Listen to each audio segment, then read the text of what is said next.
je serai jamais à ma place parce que je suis trop féminin pour être un mec, mais je suis trop masculin pour être une meuf. Mais en même temps, j'ai le corps d'un garçon et les attributs physiques d'une fille. Du coup, j'ai l'impression d'être dans un micmac dans lequel personne peut me comprendre. Je m'appelle Enzo, je suis fière d'être un ladyboy. Quand j'étais petit, j'étais déjà hyper attirée par tout ce qui était princesse, Barbie, perruque, danse, enfin c'était vraiment ma vibe quoi. Au collège c'est là où les gens commençaient à me regarder plus insistement, à me poser des questions déplacées, hyper personnelles alors que les personnes je les connaissais même pas. Même jusqu'à aujourd'hui cette question me hante, c'est t'es un gars ou une fille?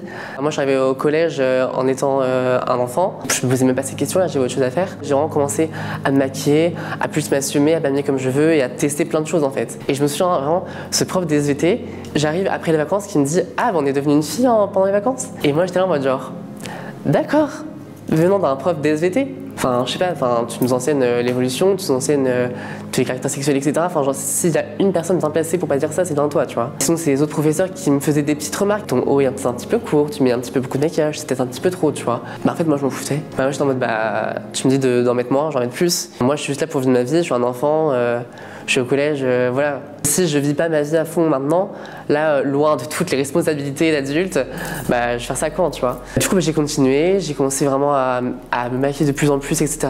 Le make-up, ça m'a vraiment donné un peu comme un super-héros, en fait. Tu mets ton masque, tu mets ton make-up, t'es invincible. Ça te permet aussi de cacher le toi qu'il y a derrière qui est plus sensible et ça crée un autre personnage, en fait. Et bah, ça permet de vraiment juste faire face à toutes ces critiques, toute cette malveillance, tout ce désordre quoi. Au lycée, là, on a entré une autre ère. J'étais en internat, donc il n'y avait pas non plus le regard de mes parents. Parce que ça a vraiment permis aussi pour moi de me développer moi-même, etc. De mettre des perruques sans qu'ils voient, de mettre des talons sans qu'ils voient. Et juste de vivre ma best life. Après cette année-là,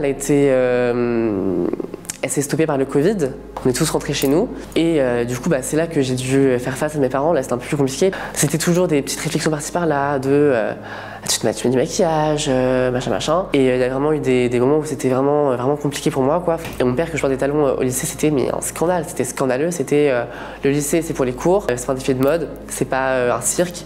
C'est pas, on n'est pas au pays des merveilles quoi. Mais je lâchais pas en fait. Moi c'était soit ça, soit ça. Et donc au début c'était un peu compliqué avec mon père de comprendre ça, etc. Et du coup il m'a demandé mais en fait qu'est-ce que je dois faire pour que nos relations s'améliorent. Et je lui ai dit mais laisse-moi vivre ma vie sans mettre de barrière là où il n'y a pas besoin en fait. Mon père a vraiment fait beaucoup d'efforts. Quand je mettais des robes, des talons au lycée, mes perruques, bah, je voyais qu'au début c'était un peu voilà. Au fur et à mesure il a compris que c'est ce qui me rendait heureux. Et aussi en terminale il y a une autre chose qui est entrée en compte, c'est TikTok. Premier TikTok, bam, il explose.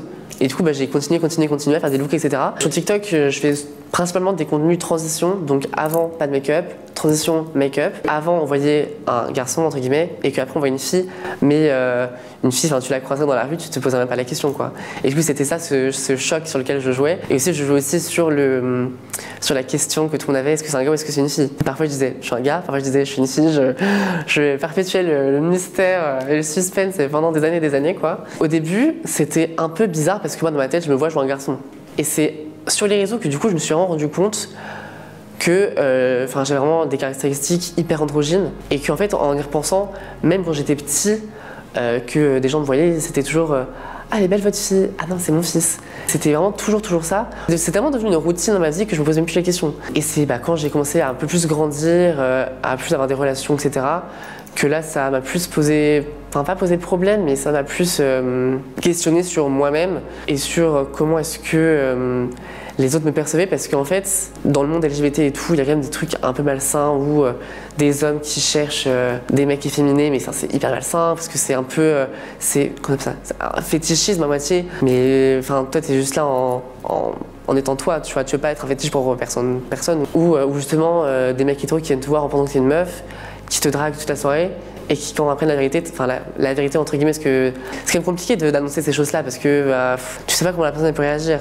Ça peut te mettre en danger, ça peut créer des problèmes, ou ça peut juste ne rien créer du tout aussi. Ça peut juste être là en mode genre ah d'accord, mais c'est pas ce que je recherche, ok tu vois. Mais il y a toujours aussi ce sentiment de frustration de se dire en fait je serai jamais à ma place parce que je suis trop féminin pour être un mec, mais je suis trop masculin pour être une meuf.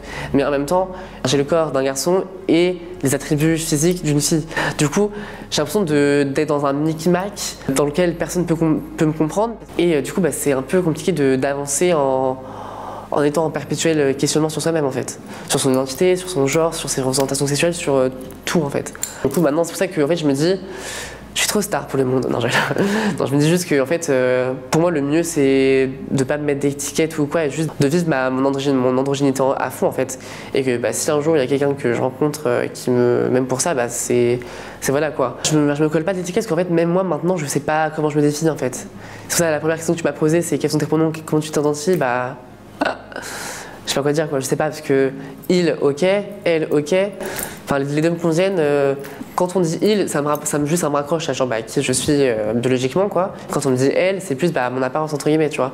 Et en même temps, j'ai l'impression que ma vie c'est juste j'évolue en meuf entre guillemets pendant 6 mois. Après je fais une crise existentielle et du coup je retombe en homme. En fait quand il fait beau, je suis en mode femme, slay.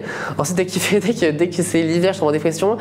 Et non, c'est bon, on se coupe les cheveux, on a un mec, et voilà. Sauf que le truc, c'est que même quand j'essaie de faire mec entre guillemets, on me dit elle. Du coup, je suis en mode ok, non, c'est qu'il y a un truc. Ladyboy, au début, j'utilisais pas du tout ce mot-là, parce que je connaissais pas trop ce mot-là. C'est en regardant RuPaul's Drag Race Philippines. Je crois aux Philippines, il y a vraiment 3 genres, il y a genre homme, femme et ladyboy, je crois. Et que du coup, avec ladyboy, c'est vraiment quelque chose qui est hyper introduit dans la culture, que c'est totalement normal que des mecs deviennent des meufs. En fait, c'est vraiment ça, il n'y a pas du tout ce truc de femme trans ou quoi, c'est ladyboy. Mais moi, je trouve que ladyboy, c'est vraiment genre, ça me décrit parfaitement. Enfin, je sais pas, ce mot, il résonne de fou avec moi. Ladyboy, pour moi, c'est vraiment juste, je sais pas, genre un mec qui a des caractéristiques un peu féminines, mais qui n'a pas ce chemin psychologique de je me sens femme entre guillemets, tu vois, moi je me sens pas femme, je me sens pas homme, je me sens moi et voilà quoi, génétiquement je suis un mec et voilà, fin de l'histoire quoi. Et du coup Ladyboy, ça dédramatise un peu le truc et ça rend ça plus fun, plus léger et voilà quoi. C'était important pour moi de venir témoigner parce que en fait,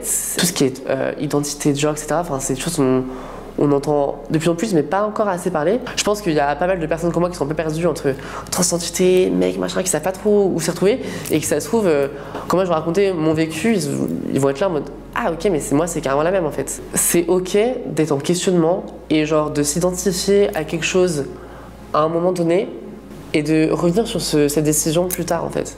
Donc je pense que c'est juste ok d'avoir juste sa propre évolution, son propre chemin et de se dire que justement on est en évolution constante et d'essayer en fait, de tenter, d'oser, de chez vous dans votre chambre, dans votre safe space, tentez, faites ce que vous voulez, genre si vous pouvez pas faire ça dehors, faites ça chez vous, posez-vous des questions chez vous et parlez. Puis maintenant je suis plus dans un mood drag queen, plus artistique, ouais. Je suis hyper fière de moi et surtout du moi petit. Quand j'y repense, vraiment mais j'aurais pu tomber tellement bas. Et je suis restée haut vraiment, mais je pense en soi de fou malade. Si j'avais pas eu ça, je sais pas comment j'aurais pu évoluer en fait, parce que ça m'a vraiment tout fait bien en fait. Ouais, donc, so proud.